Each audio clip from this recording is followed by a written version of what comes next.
Have you ever felt, in the silence of a night, that your soul was calling for something greater? As if your heart knew that there is a moment when the heavens open, where Allah listens to you more closely. This moment is the day of Arafat, a huge day, a sacred day, a day when hearts are purified and destinies changed. But there is a spiritual secret, little known but powerful, a dhikr, that the Prophet, peace be upon him, repeated insistently, a word, a breath, a light, which if spoken sincerely 1,000 times this day, can transform your life. Close your eyes for a moment and imagine that all your faults are erased. May your deepest prayers be answered. May the doors reopen where everything seemed closed. You are on the Muslim Voice, your go-to for sincere and profound reminders. Before we begin, like the video to support us, subscribe, activate the bell so you don't miss anything, and share this reminder with your loved ones. Also, leave a comment to tell me what you think.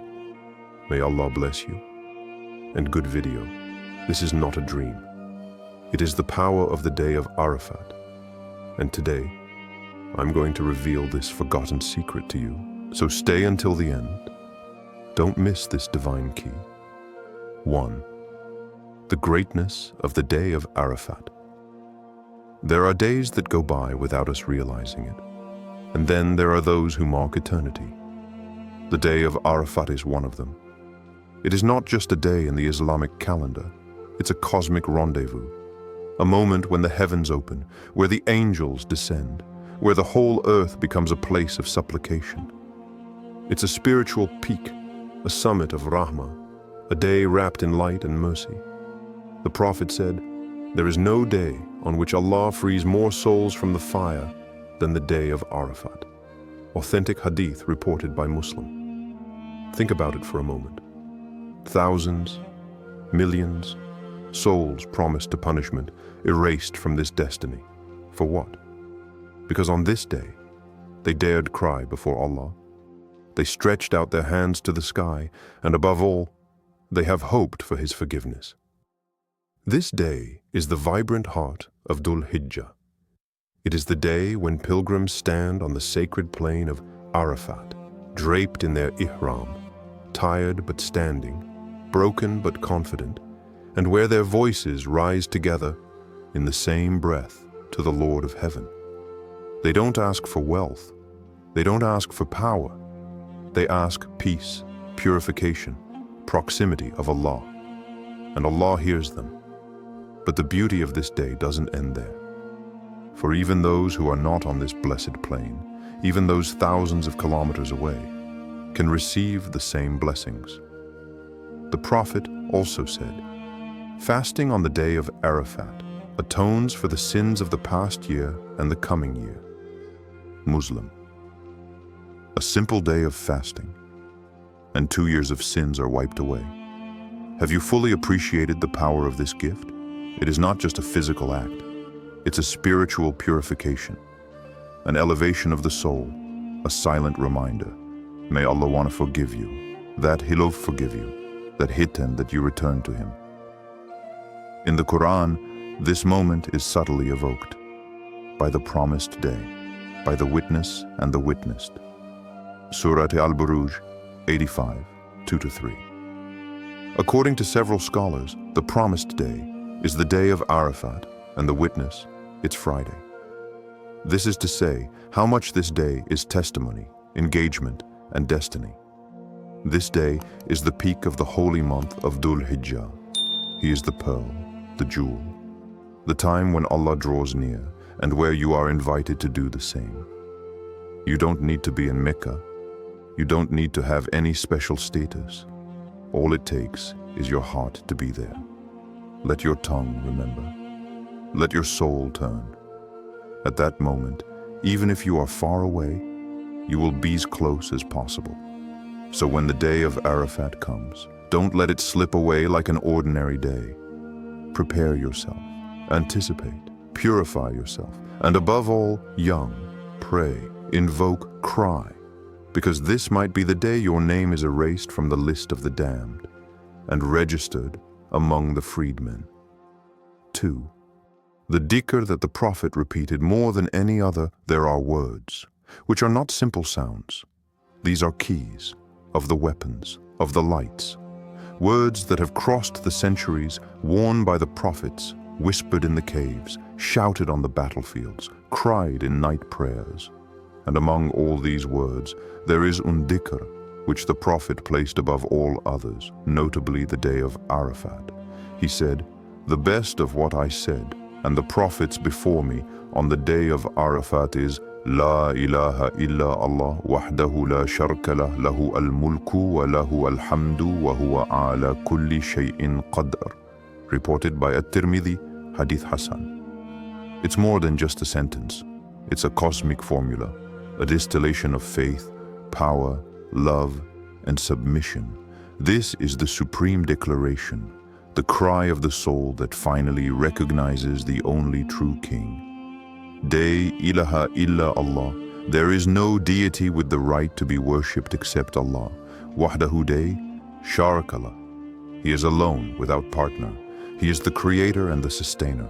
To Him belongs the kingdom, to Him belongs the praise. Wa huwa ala kulli shay'in qadar, and He is capable of all things. Every word is a sword against shirk. Each syllable is a balm against pride. Each repetition is an act of pure love. But be careful. Don't repeat it like a robot. Don't let it slide off your tongue like an empty song. Live it. Feel it. Feel every letter. Let your tongue speak it. Let your heart feel it. And may your soul rise with her. Repeat it 1,000 times if you want. 10,000 times if you can. But even once, said with sincerity, can break invisible chains. Chains you've been carrying around for years. Chains that no one sees, but that Allah knows. The Quran says, "Remember your Lord within yourself, with humility and fear, without raising your voice, morning and evening, and do not be among the heedless." Surah Al-Araf 7205. This dhikr is not a noise, it's a presence, a direct connection between you and the Creator of the world. And on the day of Arafat, this bond becomes stronger, clearer, more burning. The veil between you and the sky becomes thinner. The distance between your heart and His forgiveness becomes almost zero. Why this dhikr precisely? Because it is the essence of the Tawheed. Because it destroys inner idols. Because it frees from the slavery of this lower world. Because it reminds you that everything belongs to Allah, your body, your life, your sadness, your future, your victories, and even your trials. This dhikr is not just a word to be recited. It's a refuge, a proclamation, an oath of allegiance to the one true King.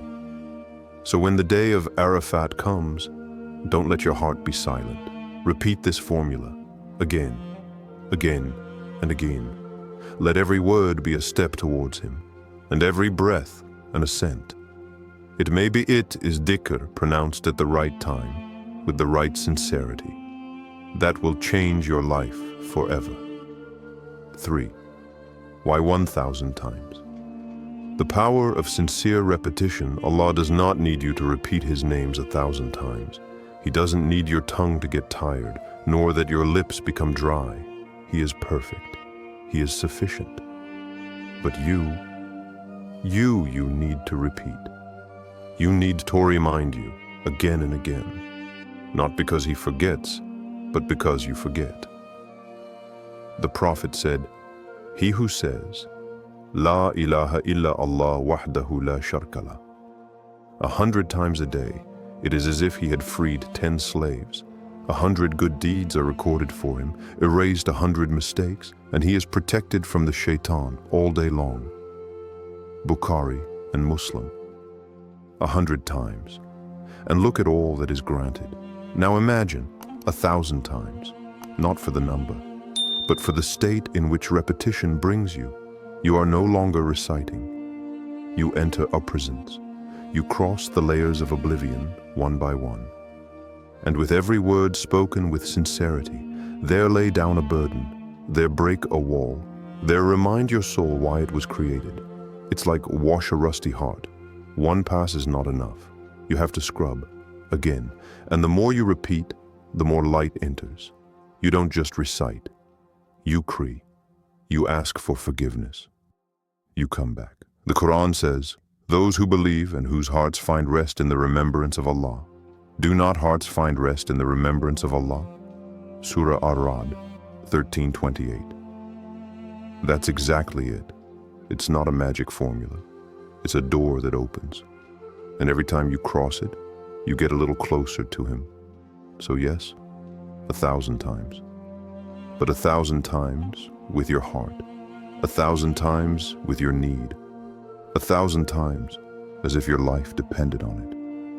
Because maybe she really does depend on it. 4. Stories of change on this blessed day. There are times where everything seems frozen, where you are at a dead end. You've knocked on every door, and none of them open. You smile in front of people, but inside you're falling apart. You pray, yes, but sometimes you don't even know what to say anymore. And then one day comes, a different day, the day of Arafat. It's not just a day on the calendar, it's a divine opportunity, an intimate meeting with the one who hears even what you dare not express.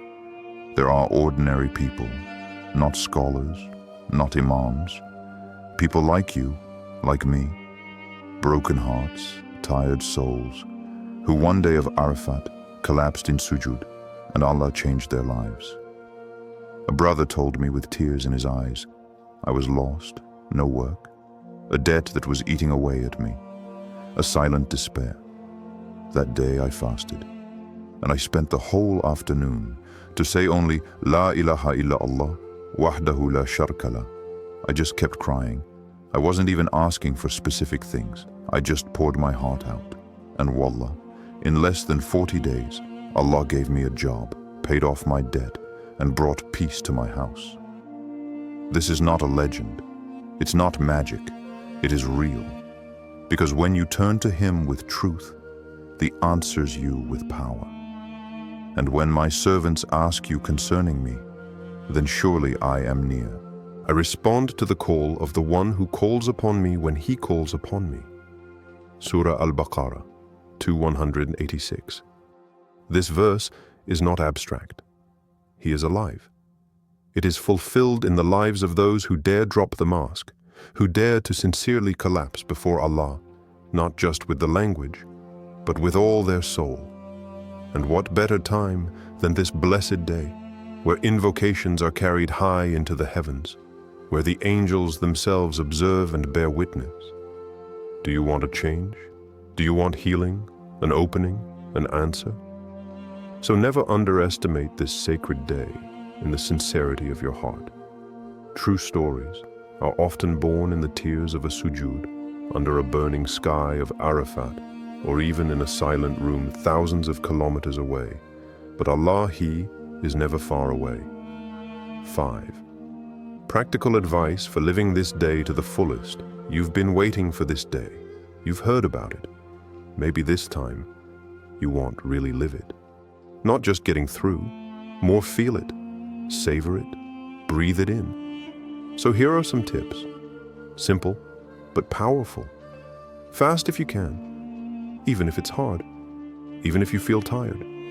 The Prophet, peace be upon him, used to do so. And it's not just a physical act.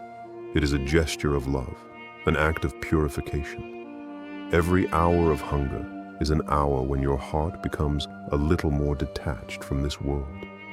Prepare your heart. This day deserves your full attention. Turn off distractions, cut the networks, put your phone on silent. It's not a day like any other. It's a moment between you and your Creator. Repeat the dhikr slowly, not in a rush, but with presence.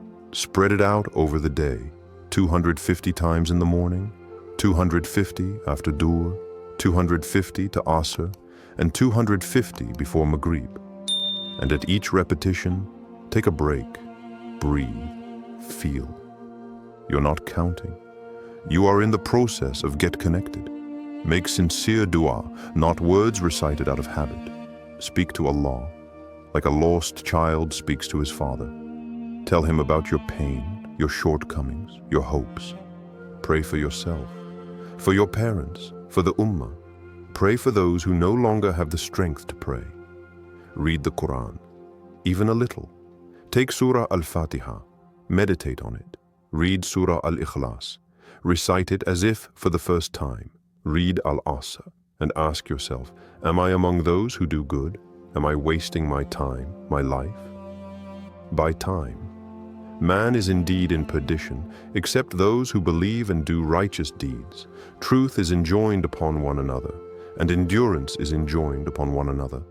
Surah Al-Asr, 103, 1-3. And when evening comes, say a prayer of gratitude. Simple, not long, but true. This, O Allah, you have allowed me to live this day. You have allowed me to remember you, to pray to you. I thank you. It's an honor. It is not a right. This day is a gift. And if you live it with your heart, then maybe Allah will change your life, not only outside, but where it all begins, inside. You know, sometimes we wait for an external miracle, but the true miracles begin from within. The day of Arafat is not just a day in the Islamic calendar. It is a divine opportunity, a meeting between you and your Lord, between your past and your future. And if you only remember one thing today, remember this. It's not the quantity of what you say, but the sincerity with which you say it. So when you repeat, La ilaha illa Allah, wahdahu la sharka lah, lahu al-mulku wa lahu al-hamdu wa huwa ala kulli shay'in qad'ar. Say it from your heart. Say it as if you were talking to Allah, because you talk to Him. And then, let Him act. You may not see the effects the same day, but believe me, when Allah acts, He acts at the right time, of the most beautiful way. Don't miss this day. Don't miss this light. Get ready.